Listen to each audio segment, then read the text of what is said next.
Ja no saps. Llavors es denuncien els uns als altres, aleshores pacten, doncs... En fi, aquí es pacta, per exemple, jo recordo ara fa 4 anys, que deien els partits independentistes: no pactarem amb els repressors del 155. Això ho sabreu tots. Junts per Catalunya va pactar amb els repressors del 155 a la Diputació de Barcelona.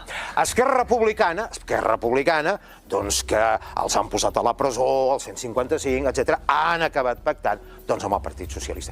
I així podríem trobar casos de tota mena. Clar, és normal que ara el pànic que hi ha, i parlo de Catalunya, el pànic que hi ha, quina és? L'abstenció.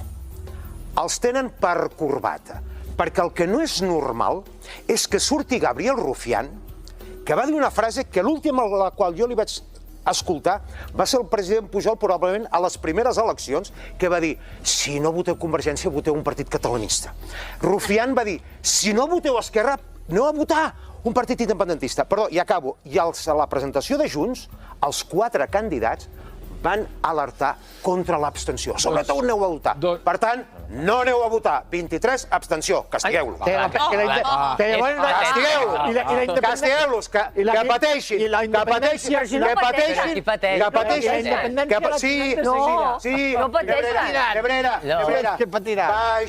Baixen els vots, baixa la representació, baixen els diners. I aleshores qui guanya? Qui guanya? Els partits minoritaris. Baixen els diners.